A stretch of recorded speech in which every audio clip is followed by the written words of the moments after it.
하신 친구여 건너에 내려주사 나랑 상보하시고 내 밥에 되옵소서. 그 풍성한 참 사랑을 네 건을 소냐 날 구원하신 예수는 참 저의 좋은 친구. 아멘. 이 시간 예배 전에 한번 함께 기도하겠습니다. 우리 반주자님도 몸이 안 좋으셔가지고 자가 면역으로 주사만 맞으면 설사를 하고 고통하고 있습니다. 눈이 한쪽이 이제 좋지 않는데 특별히 오늘 앞서 찬양을 드린 것처럼 우리가 병자를 위해서 기도하라고 말씀하셨습니다. 반주자님 생겨주시고 또 지난주에 오셨던 그 차중구 장로님 눈이 좋지 않다고 합니다. 특별히 지난번 헌금하면서 또 치유를 위해서 기도를 부탁한다고 말씀을 드렸고 또 우리 김덕배 집사님도 건강을 위해서 이전에 또 기도 부탁한 적이 있습니다. 우리 이건우 장로님 병원이 시립병원이 확진자가 생겨가지고 좀 어려움이 있고 또 수많은 코로나 환자들을 또 대암으로 인해 가지고 상당히 많은 또 바이러스가 또 가까이 있기 때문에 또 오프가기 힘들고 그렇지. 지금 다니는 교회도 나오지 못하고 있는 그런 상황입니다. 이 시간 여러 병자들을 위해서 함께 우리가 우리가 묵상으로 기도하면서 예배를 또 준비하고 그렇게 하겠습니다. 빨리 코비가 지금 5만 명, 6만 명으로 열말에는 10만 명으로 또 늘어난다고 하는데 속히 백신이 약으로든지 또 되어져서 이 코비가 물러가고 속히 일상이 회복될 수 있도록 되기 위해서 우리 함께 기도하겠습니다. 신앙신 아버지 하나님, 이제 하나님 앞에 나와서 서로 병자를 위해서 기도하는 주의 말씀을 기억하고 하나님 앞에 치유자이신 라파이신 하나님 앞에 또 저희 강구를 드립니다.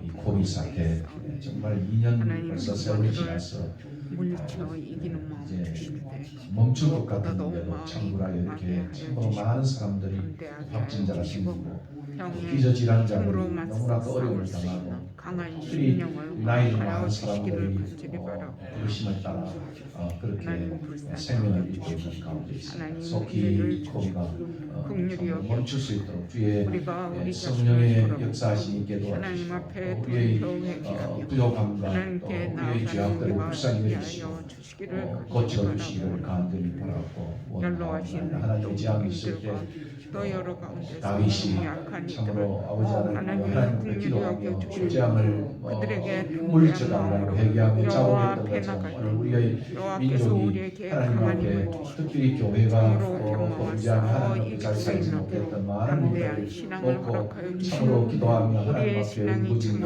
한국교회가 되게 도와주시옵소서.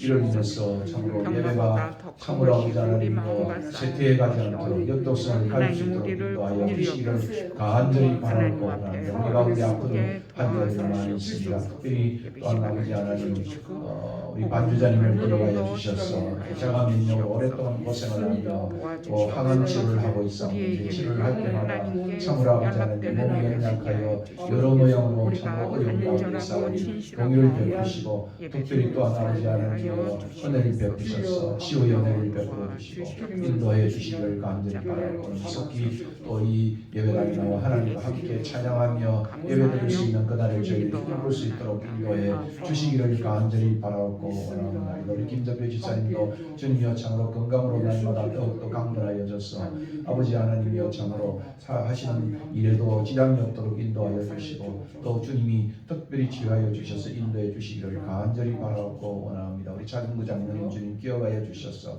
눈이 좋지 않다고 또 기도 부탁을 했습니다. 하나님께서 기억하시고 이 종을 어루만져 주셔서 참으로 아버지 하나님 나이 들어 있지만도 그러나 더욱더 참으로 건강한 몸으로 하나님을 잘 섬기고 사람들을 섬길 수 있도록 인도하여 주시옵소서. 신입병원에 참고하고 있는 그런 많은 것들 주님이여 긍휼을 베푸시고 또 특별히 의사와 간호사들이 너무나 많은 수고를 하며 수많은 환자들과 또 코비의 또 확진자들을 대할 때마다 하나님이여 참으로 이들을 지켜주셔서 일선에 서 있는 모든 아버지 의료진들에게 은혜를 베푸시고 하나님이여 강건하게 해주시기를 간절히 바라고 원합니다. 오늘도 우리가 주님 앞에 예배자로 모였습니다. 신령과 진정으로 드려지는 예배가 될 수 있도록 이 시간도 붙잡아 주시옵소서. 아멘. 태초에 말씀이 계시니라. 이 말씀이 하나님과 함께 계셨으며 이 말씀은 곧 하나님이시니라. 그가 태초에 하나님과 함께 계셨고 만물이 그로 말미암아 지은 바 되었으니 지은 것이 하나도 그가 없이는 된 것이 없느니라. 그 안에 생명이 있었으니 이 생명은 사람들의 빛이라. 빛이 어두움에 비치매 어두움이 깨닫지 못하더라. 하나님께로부터 보내심을 받은 사람이 있으니 그의 이름은 요한이라. 그가 증언하러 왔으니 곧 빛에 대하여 증언하고 모든 사람이 자기로 말미암아 믿게 하려 함이라. 그는 이 빛이 아니요 빛에 대하여 증언하러 온 자라. 참빛 곧 세상에 와서 각 사람에게 비추는 빛이 있었나니 그가 세상에 계셨음에 세상은 그로 말미암아 지은 바 되었으되 세상이 그를 알지 못하였고 자기 땅에 오매 자기 백성이 영접하지 아니하였으나 영접하는 자 곧 그 이름을 믿는 자들에게는 하나님의 자녀가 되는 권세를 주셨으니 이는 혈통으로나 육정으로나 사람의 뜻으로 나지 아니하고 오직 하나님께로서 난 자들이니라. 말씀이 육신이 되어 우리 가운데 거하시며 우리가 그의 영광을 보니 아버지의 독생자의 영광이요 은혜와 진리가 충만하더라. 아멘. 어지러운 세상 속에 또 제약이 많은 세상 속에 하나님 이 땅을 버려두지 아니하시고 자기 독생자를 이 땅에 보내셔서 우리 대신 죽게 하심으로 참으로 우리의 구원을 이루어 주신 이 하나님의 놀라운 사랑을 감사합니다. 오늘도 이 사랑 감사하여 찬양드리고 이 사랑 감사하여 우리가 하나님 앞에 올려드렸던 기도를 주님이 받으시고 헌납하여 주시기를 간절히 바라고 원하옵나이다. 이 땅에 하루속히 아버지 하나님이여 참으로 코비가 물러나고 일상이 회복되어지고 예배가 회복되어지고 우리의 신앙이 다시 한번 참으로 원점으로 돌아가 하나님 앞에 새로워지는 큰 은혜를 부어주시기를 간절히 바라고 원하옵나이다. 오늘도 다시 한번 하나님 앞에 저희들이 나왔습니다. 신령과 진정으로 드려지는 예배가 되게 하시고 우리 흩어진 모든 권속들 어디 있든지 간에 주님께서 안전하게 지켜주시고 병마로부터 지켜주시고 또 모든 위험과 악에서 우리의 자녀들과 권속들을 지켜주시기를 간절히 바라고 원하옵나이다. 한 주 동안도 하나님이 건강하게 그래도 보호해주신 이 하나님의 은혜를 감사합니다. 일터에서도 보호해주시고 아버지 하나님이여 참으로 어떤 일들을 하는지 간에 그 속에서 사고 없도록 하나님이 지켜주시옵소서. 오늘도 이 시간에 성령 하나님 참으로 우리의 마음에 감동 주셔서 참으로 기쁨으로 감사드리는 예배가 되게 인도하여 주시옵소서. 참으로 대선을 앞두고 있습니다. 이 모든 과정에 있어서 참으로 이들이 겸비하여 남을 비난하지 아니하고 자기를 돌아보고 백성을 사랑하는 그런 자세로 준비된 그러한 대통령이 세워질 수 있도록 인도해 주시기를 간절히 바라고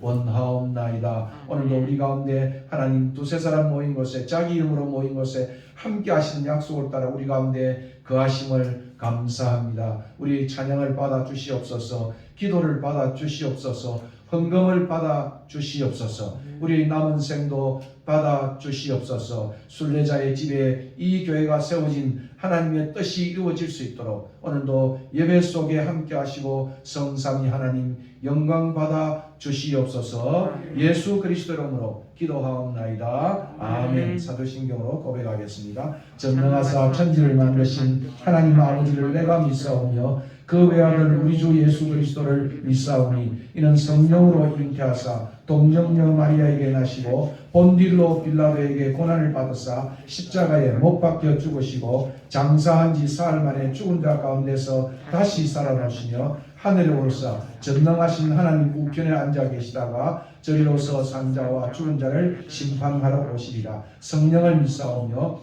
거룩한 공회와 성도와 서로 교통하는 것과 죄를 사하여 주시는 것과 몸이 다시 사는 것과 영원히 사는 것을 믿사옵나이다. 아멘.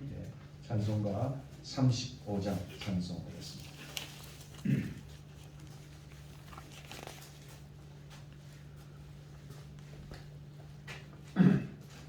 건영한 오신 주 이곳에 오셔서 이 모인 자들로 주 백성 삼으사 그 중에 항상 계시고 그 중에 항상 계시고 건영과 나타내소서. 이 백성 기도와 또 예물 드림이 향내와 같으니 복 받으옵소서. 주 예수 거신 복음을 주 예수 거신 복음을 만 백성 듣게 하소서. 또 우리 자손들 다 주를 기리고 저 성년돌같이 빛나게 하소서. 주 구원하신 능력을 주 구원하신 능력을 늘 끝날까지 주소서.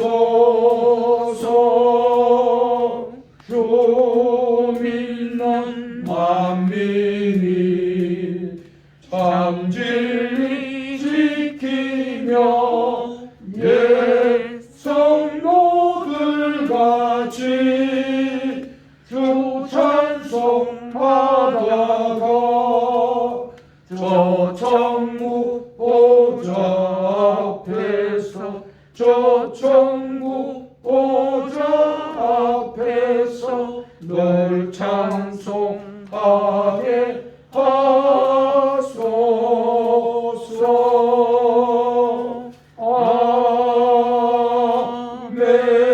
아멘. 이 시간 우리를 대표하여 김덕배 집사님 나오셔서 기도하시겠습니다.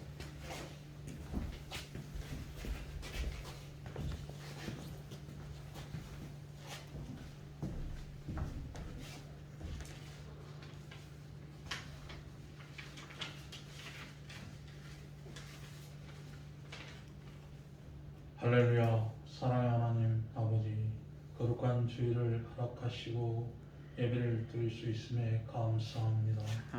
늘 우리가 당신의 뜻을 알아가고 반응한 삶이 되기를 고백합니다. 세상 코로나19 등으로 힘들어하지만 그리스도의 사랑으로 극복하고 하나 되게 하옵소서. 우리에게 해결의 영을 부어주시옵고 나라와 민족, 교회 그리고 이웃을 위해 기도하며 선한 영향력을 발휘하는 삶을 살게 하옵소서. 하나님 아버지, 이 나라 이 민족을 공유히 불쌍히 여기옵시고 은혜를 내려 주옵소서. 남과 북이 복음으로 하나 되어 평화적으로 통일되게 하옵소서. 공력의 동포와 그리스도인의 아픔을 기억하옵시고 속히 해방되게 역사하옵소서. 대한민국을 축복하옵시고 이정자들에게 지혜를 주셔서 하나님의 공의가 하수같이 흐르는 나라가 되게 역사하옵소. 하나님 아버지, 순례자의 집을 세웠사오니 치유와 회복, 다음 세대를 위한 기이한 공동체가 되게 하시고 많은 동역자들을 불러주소서. 이 시간 말씀을 전하신 목사님, 성령의 오늘 부어주시고 성령 하나님이 우리의 삶에 동행하게 역사하소. 순례자의 집에 성도들을 늘 기억하옵시고 은혜를 주셔서 늘 축복의 통로, 축복의 주인공이 되게 역사하옵소서. 이 시간 예배의 시종을 주님 홀로만 영광 받아 주옵소서. 부족한 죄인 예수님의 이름으로 기도합니다. 아멘.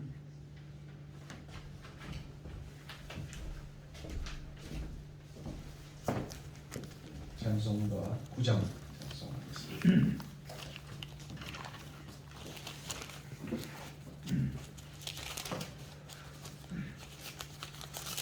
하늘에 건다 영광의 하나님, 온 땅에 충만한 존귀하신 하나님, 생명과 빛으로 지혜와 권능으로 언제나 우리를 지키시는 하나님,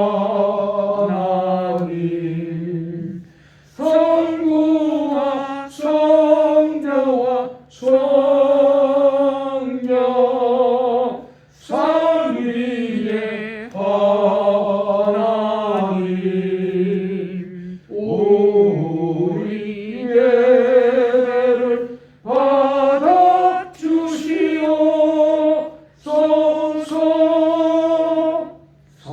사랑이 넘치는 자비와 사실 하나님,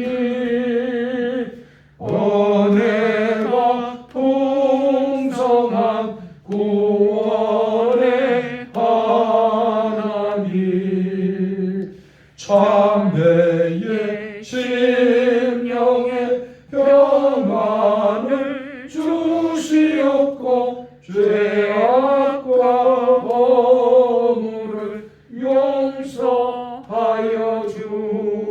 주소서. 찬송과 영광과 생명 구원의 하나님, 우리 예배를 받아 주시옵소서. 연약한 신령을 굳게 세워주시고 우둔한 마음을 지혜롭게 하시고 주의 뜻 받들어 참되게 살아가며 주 말씀 따라서 용감하게 하소서. 권능과 지혜와 사랑, 은혜의 하나님, 우리 예배를 받아 주시옵소서. 주 앞에 나올 때 우리 마음 기쁘고 그 말씀 인되어 새 희망이 솟는다. 고난도 슬픔도 이기게 하시옵고 영원의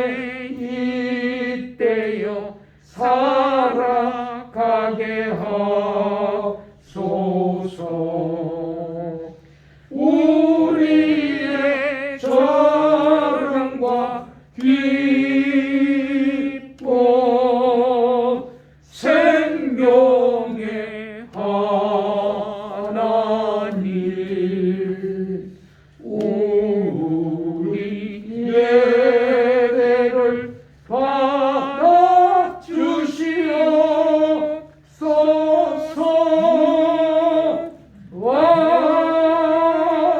아멘. 이 찬양은 김정준 박사님의 찬양입니다. 좀 보수주의 교단에서는 김정준 씨의 좀 진보적인 색깔 때문에 이 찬양을 부르는 것을 좀 꺼리는 분들도 없잖아 있습니다. 그러나 가사 하나하나를 보면 참 감동이 오는 그런 가사입니다. 꼭 진보니 보수니 하는 그런 평가라기보다는 또 그의 고백이 담겨 있는 그런 찬양이기도 해요. 좀 들을 때마다 참 은혜가 되는 찬양이 아닐 수 없습니다. 저는 보수 신학교 있지만 또 신학교 교수지만 이 찬양을 지난번에 어떤 분이 또 불러가지고 교수 사이에 또 수군거림이 있기도 했습니다. 그러나 이 찬양 한 구절 한 구절 참 의미 있는 그런 찬양이라고 저는 여겨지고 그래서 또 특별히 택했습니다. 오늘 하나님 말씀은 마가복음 1장 2절에서부터 8절까지 말씀입니다. 교독하시겠습니다. 선지자 이사야의 글에 보라 내가 내 사자를 너희 앞에 보내노니 그가 너희 길을 준비하리라. 광야에 외치는 자의 소리가 있어 이르되 너희는 주의 길을 준비하라.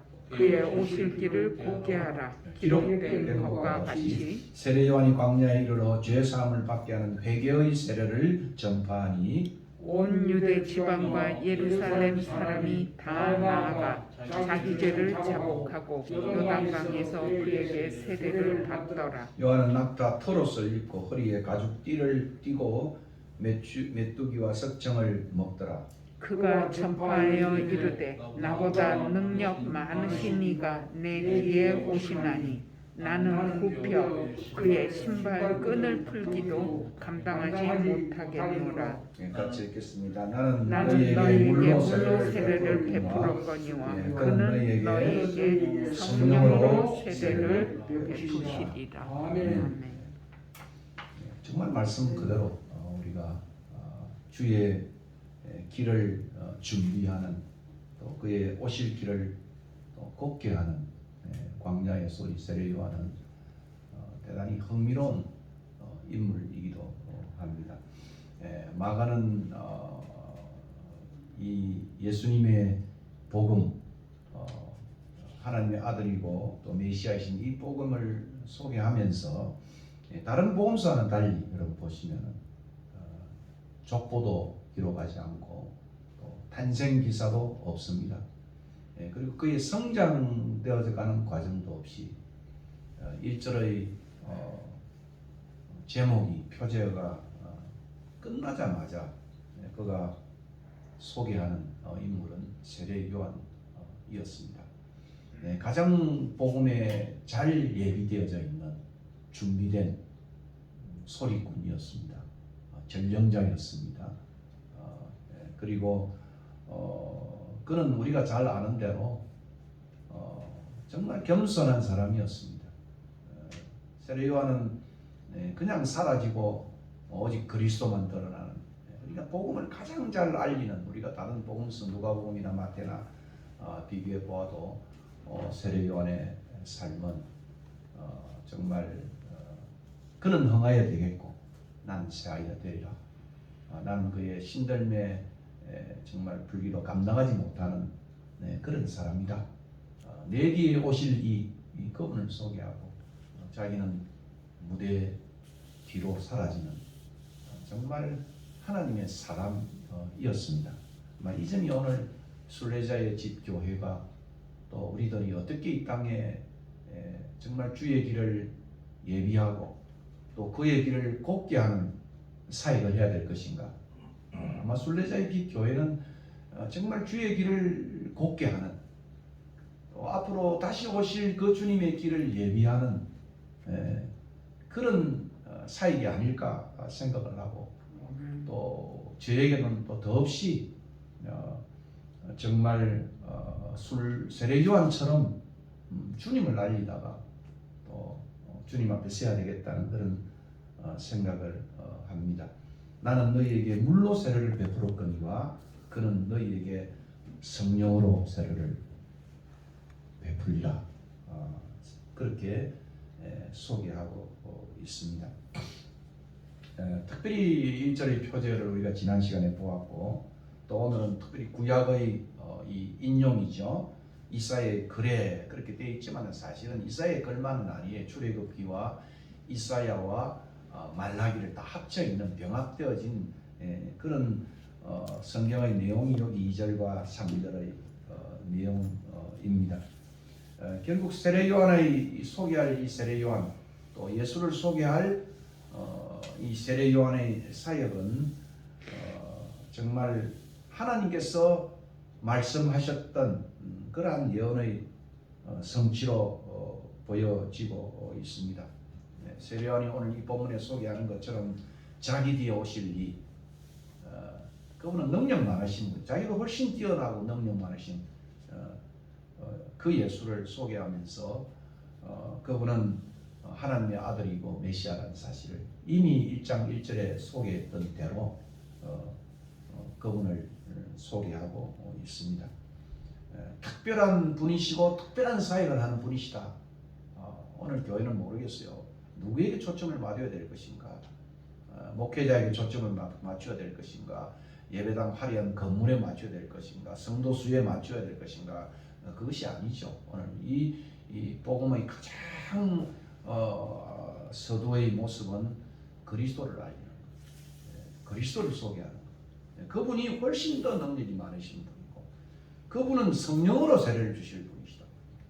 이 점을 오늘 교회가 놓치지 말고 시행해야 할 그런 내용 중에 하나입니다. 자기 뒤에 오실 예수는 앞으로 우리가 마가복음을 펼쳐가면서 주의 길이 무엇인가를 소개합니다. 주의 길은 결국 구원의 길이죠. 그리고 세례 요한은 구원의 길의 메시아를 소개할 뿐 아니고 그의 삶은 하나님의 백성으로서 어떻게 이 복음사에게 종사해야 될 것인가라고 하는 또한 모범을 우리에게 보여주고 있는 것입니다. 확실히 세례 요한이 오늘 7절 8절에 자기 뒤에 오실 일을 소개하고 무대 뒤로 이제 사라집니다. 그리고 그 무대에 등장하는 커튼이 벗겨지면서 등장하는 분이 바로 자기가 소개했던 바로 주님이십니다. 그것을 말하고 있지 않겠습니까? 9절에 보니까 다음 주일에 이제 볼 말씀이죠. 그때에 세례 요한이 이제 사라지고 무대 뒤로 사라지고 마치 하늘에서 커튼이 찢어지면서, 그죠? 세례를 받고 무리로 올라오실 때 하늘이 열렸다, 이 말은 하늘이 찢어졌다는 말이에요. 커튼이 찢어지듯이 하늘이 찢어지면서 성령이 비둘기처럼 그 위에 임재했습니다. 그러니까 정말 성령으로 세례를 베푸실 능력 많으신 이 우리의 구원을 능히 가능하게 하실 메시아라는 사실을 마가는 소개하고 있습니다. 그리고 하늘로부터 소리가 있지 않겠습니까? 성령이 부어주시고 하늘로부터 나는 소리는 너는 내 사랑하는 아들이라 내가 너를 기뻐한다. 내가 너를 기뻐한다. 하나님의 사랑스러운 아들, 기쁨의 대상이 되는 그런 신적 선언이 결국 예수가 무엇인가를 확실히 소개하는 그런 면으로 마가복음은 진행되고 있습니다. 결국 성령의 기름 부음을 받은 예수님은 공사역이 시작되기 전에 우리가 세례를 받고 그리고 광야에 가셔서 사탄으로부터 시험을 받고 그 시험에 승리하는 그러한 모습을 우리가 이 12절 13절에 보면 짤막하게 나타나고 있습니다. 오늘 이 1절부터 13절까지가 제가 지난 시간에 말했던 것처럼 마가복음을 잘 소개하는 서론이 됩니다. 서막이 되는 것입니다. 서곡이 되는 것입니다. 그래서 이어서 이제 오늘 요한의 세례와 요한의 사역을 본문은 알려주고 있습니다. 구약 예언의 성취로 곧장 세례 요한을 이제 2절 3절에 언급함으로써 복음의 시작과 세례 요한의 사역 사이의 깊은 관계를 소개하고 있습니다.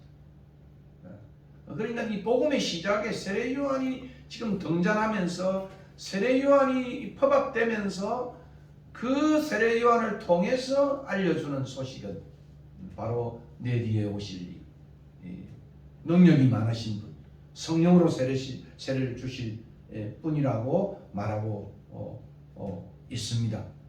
바로 하나님의 길을 준비하는 인물이라고 표현하고 있겠죠. 철저히 세례 요한이 지금 퍼박되는 것이 아니고 드러나는 것이 아니라 결국은 예수와의 관계에 대한 소개를 하고 있다는 거예요. 세례 요한의 등장은 과연 예수와 어떤 관계가 있는 것인가를 우리에게 알려주는 그런 의미인 것입니다. 결국 세례 요한의 모습은 그 자체의 사역과 역할의 의미도 어느 정도 있겠지만 더 중요한 것은 예수님과 어떤 관계에 있는가를 더 강조하고 있는 그런 의미인 것입니다.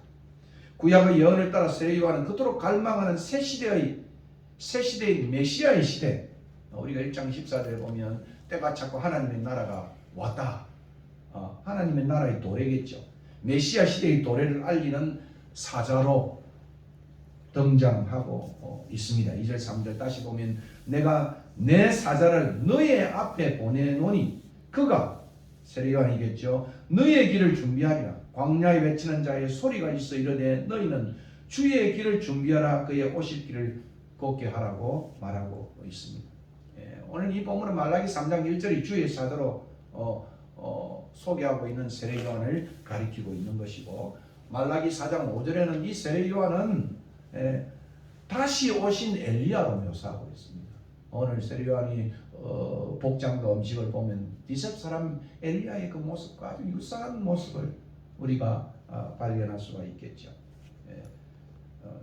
이것은 무엇인가 하면 새 시대의 복음은 엘리야와 같이 옷 입고 새 시대의 복음은 엘리야와 같이 광야의 음식을 먹는 광야의 선지자 세례 요한의 사역으로 시작됨을 알려주고 있습니다.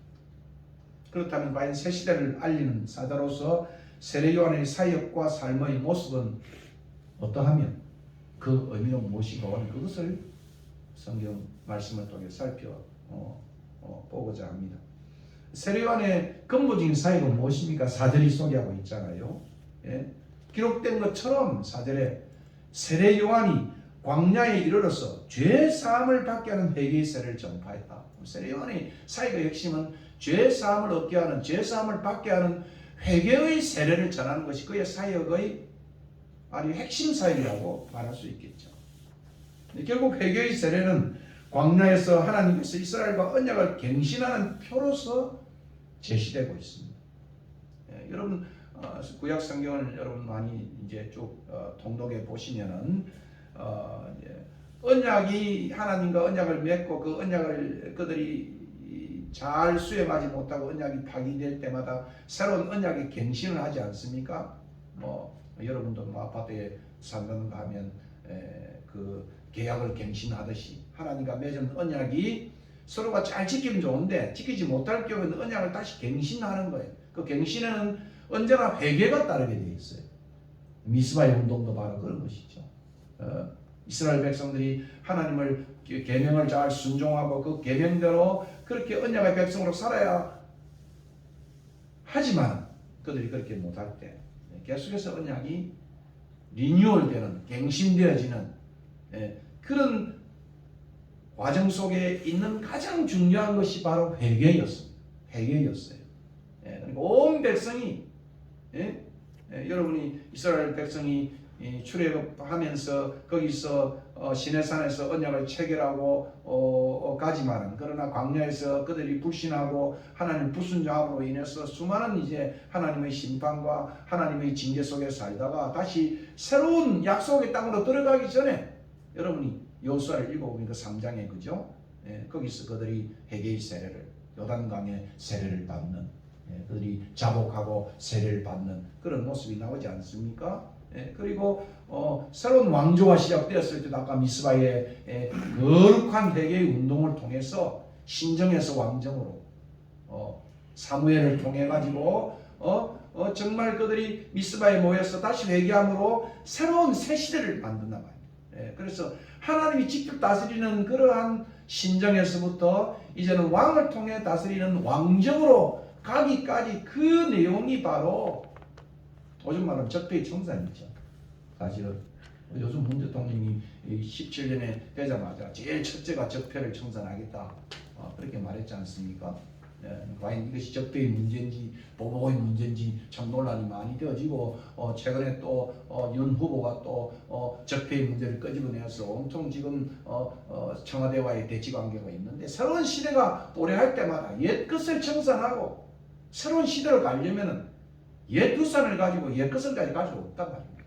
그래서 세례요한은 이 바로 죄사함을 받게 하는 회개의 세례는 바로 새 시대의 준비 과정에 가장 중요한 그러한 모습이라고 말할 수 있는 것입니다. 특별히 광야는 이스라엘 백성이 애굽의 종살이로부터 떠나 하나님을 만나는 장소였습니다. 새로운 삶을 시작하는 장소였어요. 그래서 내 백성을 가게 하라.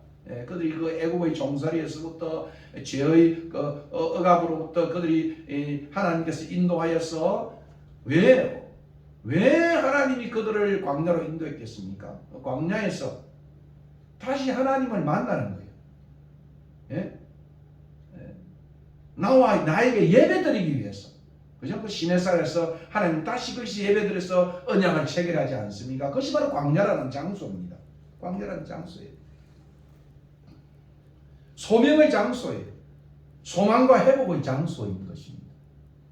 그리고 화려한 세상적으로 있는 그 애굽이 아니고 광야에서 그들이 다시 한번 자기를 돌아보고 해가는 새로운 출발이 바로 광야가 그들의 새 생활의 출발이다 이렇게 말할 수 있는 것입니다.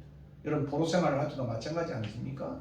여러분이 호세아서 2장을 읽어보아도 그들이 다시 광야에서 계유하여서 거기서 하나님을 응대하고 다시 만나는 그것이 바로 포로 생활이에요. 다시 이제 어두운 이 중간기를 지나면서 이제 세례요한이 나타나서 다시 새로운 새 시대를 메시아의 시대를 아기다리 고기다는 그 메시아의 시대를 준비하는 과정에 가장 필요한 것이 바로 회개라고 성경은 그렇게 말하고 있는 것입니다. 호세아서 2장 14절과 15절에 그러므로 내가 저를 계유하여 거친 들로 데리고 갔어. 그게 참 의미겠습니다. 그를 계유해서 거친 들 광야로 데리고 와서 그 광야에서 말로 위로하고 제가 거기서 응대하기를 어렸을 때와 애굽 땅에서 올라오던 날과 같이 하리라. 애굽 땅에 올라왔던 날은 바로 새 삶의 시작, 새 시대의 시작이에요. 새로운 하나님의 시대가 그죠? 시작되어지는 그런 것입니다. 그러므로 오늘 우리 인생의 광야라고 하는 것은 우리를 망가뜨리고 괴롭게 하는 것이 아니에요. 혹시나 질병이 온다든가 어려움이 온다든가 광야에 가족의 여러 가지 풍파가 온다든가 사업의 실패가 온다든가 그 광야는 어쩌면 하나님을 만나는 새로운 출발의 장소인지도 몰라요. 소명의 장소예요. 바로 그것이 오늘 광야라고 말하고 있습니다. 그러므로 이제 이스라엘 백성은 이 암흑기 속에 정말 중간기 아니겠습니까? 바벨론의 포로 이후에 이제 로마가 압제하고 정말 어두운 새로운 하나님의 나라를 꿈꿀 수도 없는 다 꿈이 매장되는 그 시대 속에 다시 이곳 광야에서 하나님을 만나 죄사함을 받는 회개를 통해서 새로운 출애굽을 희망하고 있는 새로운 출애굽을 새 시대를 희망하고 있는 것입니다. 5절을 보십시오. 그렇게 되니까 온 유대 지방의 사람과 예루살렘 사람이 다 어디에요? 광야에 있는 세례요한에게 나와 거기서 죄를 자복하고 요단 강에서 세례를 받았다.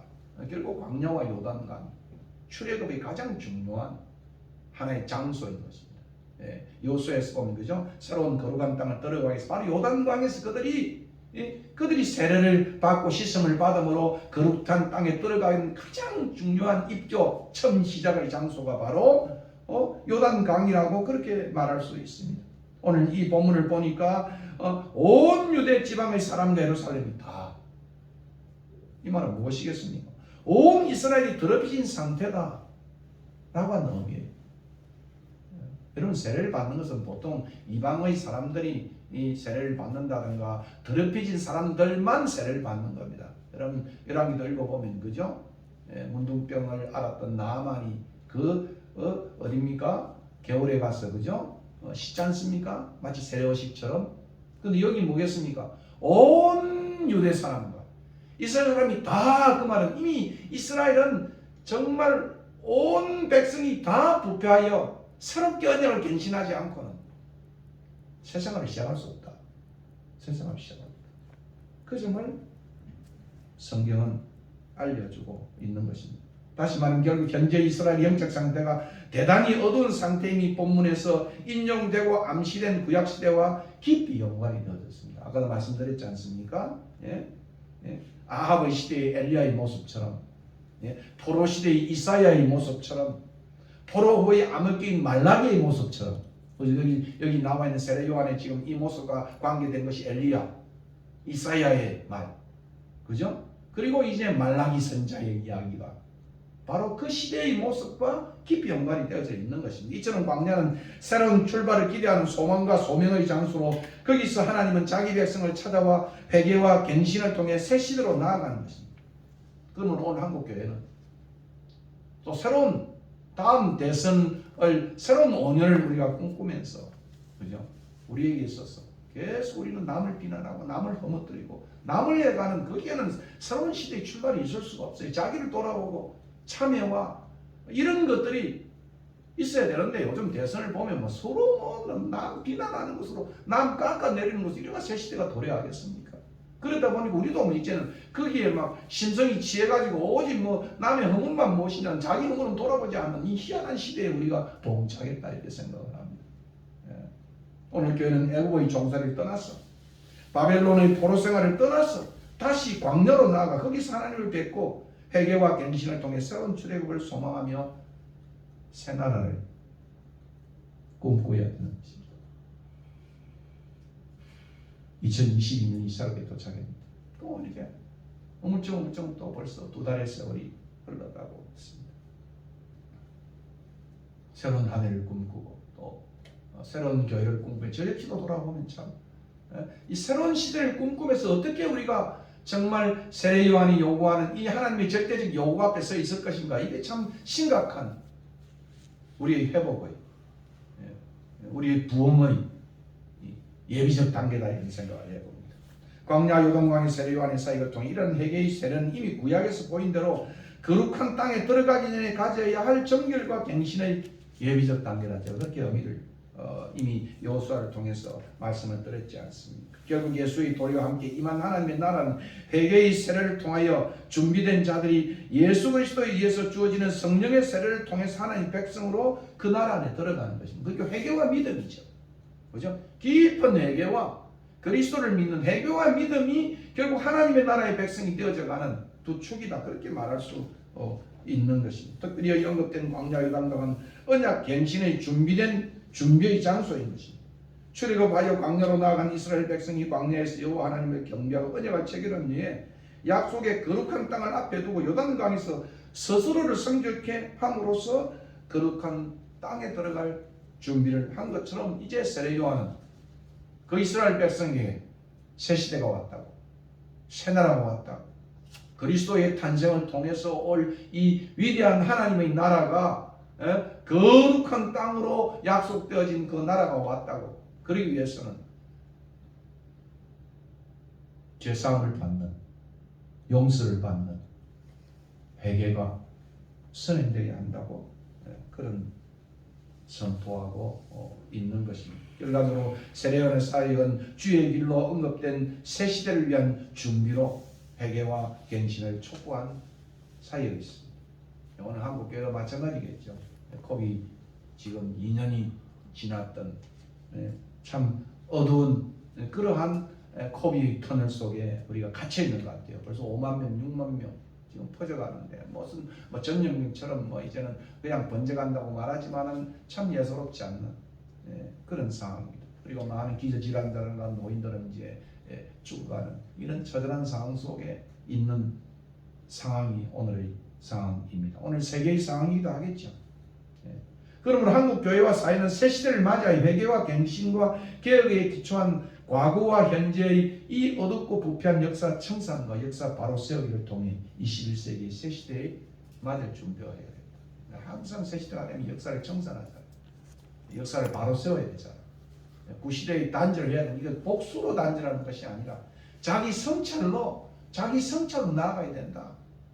그러니까 한 정당이 다른 정당을 공격하는 것으로 끝나지 아니하고 그 안에 똑같은 패턴은 내로남불의 패턴들이 있는 그것들을 서로 깊이 성찰해야만 다음 정권을 이어받을 수 있는, 다음 국민을 섬길 수 있는 그러한 정당으로 수권자로서 모습을 가질 수 있다. 저는 그렇게 생각을 합니다. 한국교회는 내적 부패로 인해서 사회로부터 공신력을 잃고 그뿐 아니라 적그리스도의 사상이 창궐하고 있고 이단이 창궐하고 있고 또 이슬람은 굉장히 물량적으로 벌써 한국에 수많은 돈을 투자해서 공격적 선거에 이르기까지 심각한 위기에 처해 있습니다. 지금 한국 사회 역시도 정치 사회적으로 가장 큰 위기에 봉착했어요. 정치도 그렇고 사회적으로 그렇고 도덕적으로도 위기인 것입니다. 경제적인 위기이고 안보의 위기입니다. 역대 가장 비도덕적인 정치 주자를 뽑아야 하는 선거가 한 달 코앞에 닥쳐 있습니다. 공정과 정의가 상실되고 상식이 무너지고 적폐가 또 다른 적폐를 낳고 있는 이런 시대가 우리 시대인 것입니다. 권위가 상실한 시대며 성윤리가 무너지고 가정이 파괴되고 있는 시대가 여러분 뉴스를 들으면 그죠? 뭐 조그만 일에 자식이 부모를 찌르고 남편과 아내가 그죠? 수많은 가짜 뉴스들이 성행하는 시대입니다. 북핵의 위기뿐 아니고 엊그제 바이든은 이제 세계 전쟁이 앞두고 있다. 어제 뭐 60몇 번간 바이든하고 러시아의 대통령 푸틴하고 뭐 이야기를 나눴지만 얼마나 많은 진전을 가질 수 있는지는 모르겠어요. 이미 이 국경지에 수많은 나토의 군대와 뿐만 아니고 또 전원이 감도는 참 처절한 코비만 해도 힘드는데 지금 세계 전쟁이 또 눈앞에 있는 이런 겹겹의 위기 속에 있는 것입니다. 교회 역시도 사회와 별 차이가 없어요. 성이 속을 이제 그렇게 안내해야 되는데 속이 성을 꾸짖는 시대가 됐습니다. 교단마다 교회마다 기득권 싸움으로 내적 분쟁과 분열이 가속화되고 있습니다. 교회는 부패와 타락으로 성장 동력을 잃고 있습니다.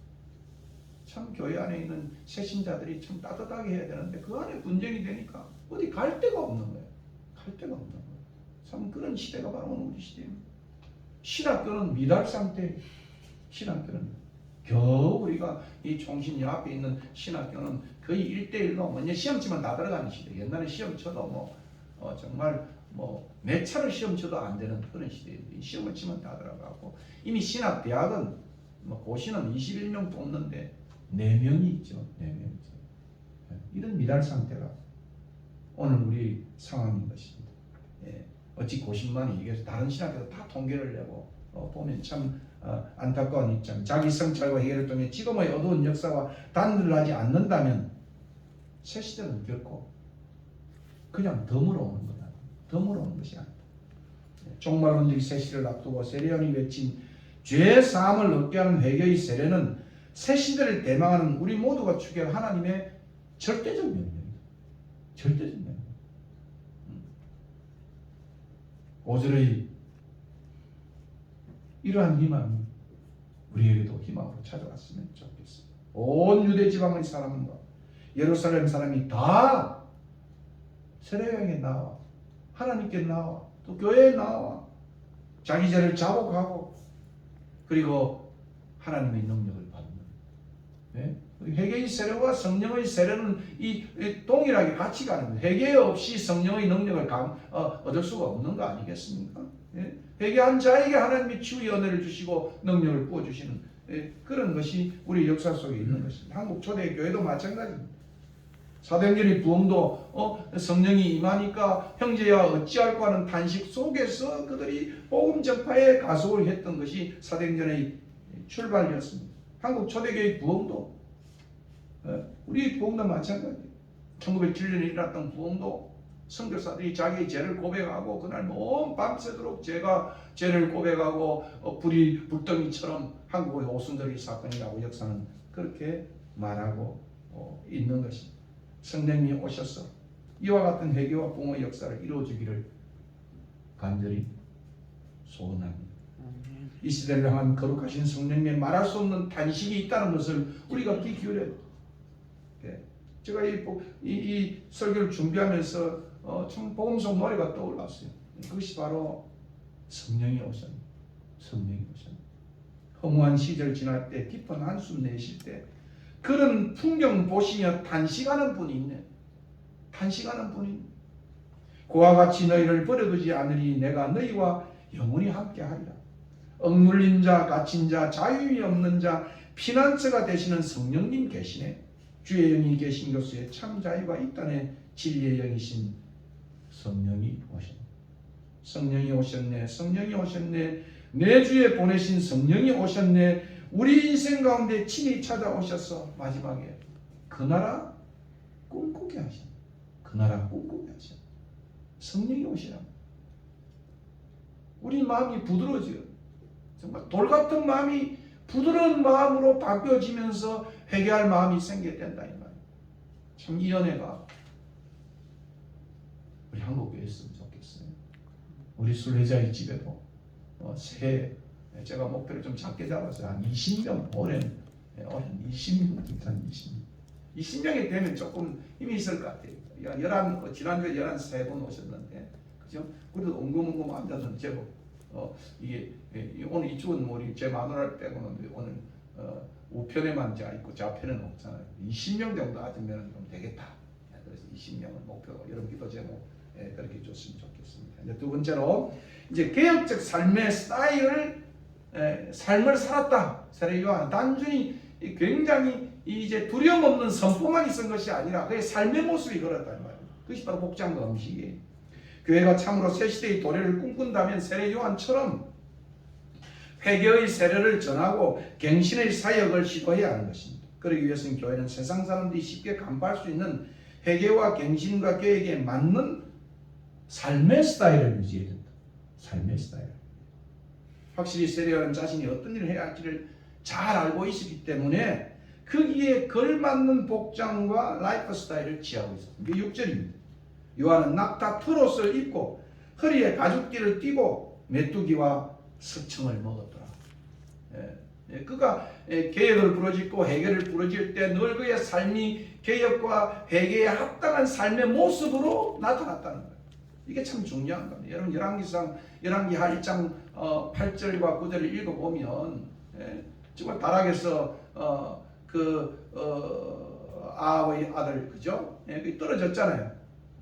병들어 떨어졌는데 이제 다른 그러한 점쟁이나 이런 데 가게 되니까 이게 이제 큰 문제가 되어져 가지고 결국은 엘리야가 경고를 하잖아요. 어찌 하나님 앞에 엎드리지 않고 이렇게 이상한 그런 점술자나 이런 쪽으로 가느냐. 너는 곧 죽게 될 것이다. 그렇게 왕에 전해라고 했습니다. 그래서 자기 종들이 와서 그 왕에 전하니까 그 사람 어떤 사람이냐? 그러니까 큰 모습을 했어요. 낙타풀을 입고 이렇게 한 사람. 그거 디셉 사람 엘리야야. 한마디로 그의 복장을 보니까 그죠? 들으니까 그게 바로 디셉 사람 엘리야다. 엘리야의 그 아름다운 그 개혁적 모습이 삶의 모습으로 그대로 지켜왔다. 그런 이야기 아닙니까? 여러분 스님의 옷을 보면 그죠? 스님들 알잖아요. 스님이 밤에 가발 쓰고 그 옷 바꿔 입고 가는 건 스님 아니지 않습니까? 여러분 로마 가톨릭 신부는 아주 통으로 입잖아요. 그죠? 이 단추 이런 게 없어요. 이렇게 벗고 있지 않고 통으로 넣어가 있는데 그거 왜 그렇습니까? 나는 이미 메인종이다. 메인종. 교회의 메인종이다. 그 메인에 대한 그것을 강조한다고 제가 언젠가 토리 신부님을 통해서 들은 적이 있습니다. 삶의 스타일, 복장과 삶의 스타일은 당시 사회의 불경건과 이적 물질에 대한 저항의 표시이고 개혁의 상징인 것입니다. 마치 어두운 아합의 시대에 엘리야 선지자가 보여준 이 삶의 모습처럼 세례 요한은 개혁과 갱신의 삶의 스타일을 잘 유지하고 있던 것을 보게 됩니다. 그러므로 사역과 삶은 함께 가는 것. 참 사역은 참된 삶이 뒷받침되어야 하는 것입니다. 언젠가 엠마 도상으로 떠나가는 그 제자들을 향해서 예수님이 나타나셔서 어째서 이렇게 됐냐 그러니까 지금 예루살렘에 있던 일을 당신은 알지 못합니까? 그러면서 그들이 말하기를 그는 하나님과 모든 백성 앞에서 말과 일에 능한 선지자다. 제가 제일 좋아하는 구절입니다. 제가 이제 책을 이렇게 제 책을 우리 집사님들에게 선물로 줄 때마다 말과 일에 능한 일꾼이 되죠. 참 선지자라는 말이에요. 참 선지자는 말만 하는 선지자가 아니고 참말을 할 뿐 아니고 참말에 합당한 참된 행동이 따라야 된다. 말, 일. 이게 선교 신학이 굉장히 중요한 word and deed란 말이에요. 말과 일이. 그죠? 함께 가야 된다. 그런 표현이 되겠습니다. 두려움 없는 개혁의 선포도 중요하지만 선포된 개혁이 성공하려면 개혁적 삶이 수반되어야 된다. 그런 이야기입니다. 복장과 음식을 통해 세례 요한은 광야의 사람으로서의 삶을 통해서 광야에서 외치는 자의 소리로서 그의 오실 길을 곱게 하였습니다. 다시 말하면 예루살렘의 부패한 제도와 문화와 결별하여 광야에서 회개의 전파자로서 삶을 통해 다가오는 메시아 시대를 준비했단 말이에요. 오늘 교회는 어떨까? 예? 여러분 누가복음 7장에서 보면 내가 왜 광야로 갔느냐? 흘렁흘렁거리는 갈대를 보러 갔느냐? 부드러운 옷을 입은 사람을 보러 갈 거냐? 아니다. 광야의 사람은 정말 그 광야의 아름다운 그 모습을 그대로 반영하는 삶의 사람이 바로 디셉 사람 엘리야처럼 세례 요한이라고 그렇게 소개를 하고 있는 것을 봅니다. 이것이 누가복음 7장 24절과 26절에 나타나는 내용입니다. 천국의 소망을 두고 광야의 길을 걷는 나그네로서의 삶의 스타일은 이 땅에서만 소망을 둔 사람들의 삶의 스타일과는 전혀 다른 것입니다. 마가복음의 세례 요한의 모습은 이미 2절과 3절에 묘사된 대로 광야에 외치는 데의 소리입니다. 주의 사자임 주의 길을 예비하고 평탄케 하며 자기 뒤에 오실 분을 소개하는 자로서 자신의 사명의 길을 이탈하지 않았습니다. 결국 그는 자신을 주님처럼 소개하지 않았습니다. 오히려 자신은 오실 주의 신들을 들고 다니는 천한 종으로 언급했습니다. 이것이 한국교회에 있을 때요. 많은 사람들은 정말 예수가 누구신지를 이해하게 되는 거예요. 예수가 누구신지 정말 액면 그대로 정말 생얼로 민낯으로 정말 그 알맹이 그대로를 선전할 수 있는 알릴 수 있는 교회가 되어야 된다는 것이 세례 요한이 우리에게 던져준 아름다운 교훈인 것입니다. 가욕 없이 이탈함 없이 곧장 끝까지 겸손하게 걸어간 세례 요한의 삶은 오늘 순례자의 집이 어떻게 이 땅에서 복음을 전하고 살아내야 될지를 보여주는 교훈이 되는 것입니다. 다시 오실 주님을 우리가 고대하고 우리 순례자의 집은 세례 요한처럼 그 주님을 예비하며 그 길을 준비하는 광야의 백성들로서 복음을 선포하고 그에 맞는 삶의 스타일로 살아야 한다는 교훈을 오늘 우리는 이 말씀을 통해서 다시 한번 가슴에 새깁니다. 말씀을 맺겠습니다. 제가 좋아하는 강주의 시인이 김남주의 정막강산. 제가 한 번씩 조금씩 언급하는데 참 이 시를 여러분에게 소개를 하고 설교를 마칠까 합니다. 콕 새 한 마리 꼭두 새벽까지 자지 않고 깨어나 일어나 어두움의 한 모서리를 쫀다. 콕 이었고 먼 데서 닭 울음소리 개울음소리 들리고 불결의 동편 하늘이 열리고 해안앞 불쑥 산 너머에서 개순장군처럼 솟아온다. 이렇게 오는 것일까 세상은. 하늘이 열리고 땅이 열리고 새 세상은 정말 어둠을 쪼는 새의 뿌리에서 밝아오는 것일까? 세례요한은 바로 이렇게 어둠을 쪼면서 해결을 부러지고 아름다운 광야의 사람으로 개의 모습으로 삶을 살았던 것처럼 오늘 한국 교회가 목회자들이 저를 포함하여 성도들이 이런 모습으로 산다면 새 시대는 우리에게 밝아올 것입니다. 대선을 앞둔 많은 정치인들도 남을 헐뜯고 공격해서 표를 얻는 것이 아니라 자기를 성찰해가는 그런 지도가 되게 해달라고 우리가 기도해야 책임을 가지고 있습니다. 오늘 말씀을 생각하면서 505장 장정부는요 예배를 마치고자 합니다. 장정 505장 온 세상을 위하여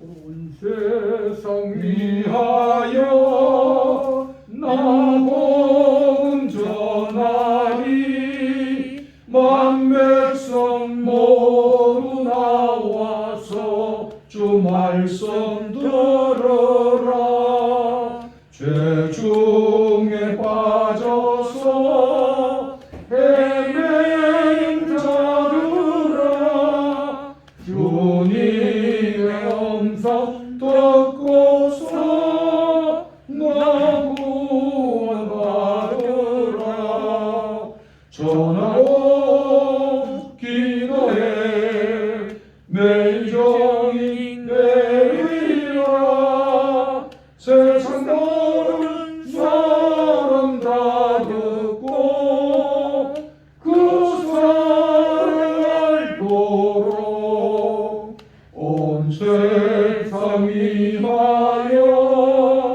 이 복음 전하리 저 죄인 회개하고서 주 예수 믿어라 이 세상 구하여 주 돌아가신 것 나 전도하지 않으면 그 사랑 모르리 전하 기도해 매일 종일 내리라 세상 모든 사람 다 듣고 그 사랑을 보러 온 세상 위하여 주내 임하니 주 예수 이름이 믿어 이 복음 전하자 먼 곳에 나가서 전하지 못해도 나 어느 곳에 있든지 널 기도 힘쓰리 전하여 매일 종일 내리라 세상 모든 사람 다 듣고 그 사랑을 보러 아멘. 예, 오늘 이 찬양처럼 올해 한 해는 복음 전하고 기도하는 시간 되었으면 좋겠습니다. 50장 찬송 부르면서 준비한 한번 보여드리겠습니다. 난 모든 것을 아낌없이 돌이네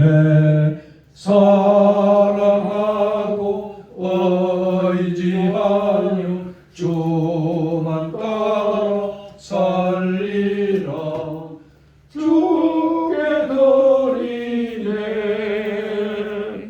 주께 드리네 사랑하는 구주 앞에 모두 드리네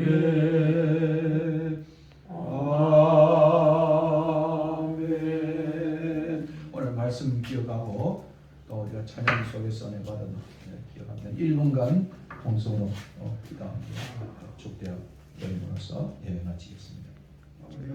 고마우신 아버지 하나님, 세례 연을 통해 다시 한번 새 시대를 꿈꾸고 새로운 나라를 꿈꿀 때 먼저 선행해야 할 예비적 단계는 우리 정말 안에 회개하고 주님의 성찰하고 살아계심을 자신을 돌아보는 이 일이 먼저 있어야 되겠습니다. 모든 것을 우리가 복을 받기 위해서 먼저 하나님 앞에 우리 자신을 돌아보고 하나님의 사랑으로 먼저 써야 할 이 일이 선행될 것인데 참으로 올 한 해도 주님께서 우리의 죄악을 불쌍히 여기시고 우리의 연약함과 우리 게으름과 우리의 또 남을 비난하는 많은 것들이 참으로 우리 안에 있었던 것을 주님 앞에 고백합니다. 오늘 정부 대선을 앞두고 있는 새로운 또한 정권이 바뀌어가는 이런 시대 속에서 연장한 시대 속에서도 하나님의 공의를 베푸셔서 우리가 얼마나 타락하고 얼마나 부도덕하고 얼마나 실력이 없고 얼마나 미개한 것인가를 더 깊이 회개하고 자신하고 있는 온 사람들 오늘 본문에 나와 있는 온 유대 사람과 이스라엘 예루살렘 모든 사람들이 나와서 자기의 죄를 자백하고 하나님 앞에서 다시 섰던 것처럼 오늘 우리도 그렇게 준비하는 우리들에게 인도하여 주시옵소서. 한국교회를 주님이 불쌍히 여주시고 우리의 순례자의 집교회도 불쌍히 여겨 주시옵소서. 권속들을 붙잡아 주시옵소서. 강건하게 하여 주시옵소서. 건강하게 하여 주시옵소서. 하나님 인도하여 주셔서 참으로 올 한해는 20명의 참으로 성도들을 저기로 목표로 하고 기도합니다. 하나님께서 긍휼을 베푸셔서 올 자를 오게 하시고 또 예수 믿을 자들을 불러주셔서 하나님이 이 참으로 터전이 참으로 주님 앞에 참으로 채워질 수 있도록 목표를 잡고 주님 앞에 기도하고 주여 응답하여 주시옵소서.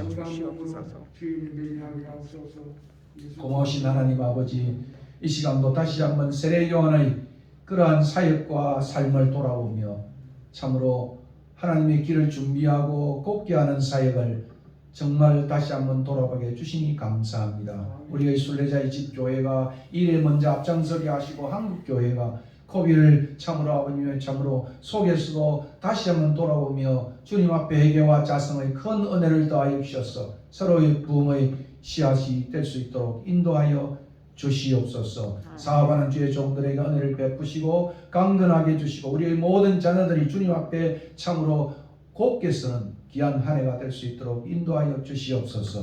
이 시간도 드린 물질 주님 앞에 올려드렸습니다. 받으시고 이 물질이 참으로 아무로 하나님의 백성들을 이곳에 인도하는 데 사용될 수 있도록 주님 도와주시고 언급한 주의 종들을 축복하여 주시옵소서. 이제는 우리 주 예수 그리스도의 은혜와 하나님의 크신 사랑과 성령의 교통하심이 다시 한번 우리 자신을 돌아보고 새 시대를 소망하며 주님 앞에 서기로 따지만한 주의 백성들 머리 위에 오늘도 한국교회 위에 5대양 6대교회가 있는 모든 선교사들의 그러한 삶 속에 지금부터 영원 무궁토록 함께 있을지어다. 아멘.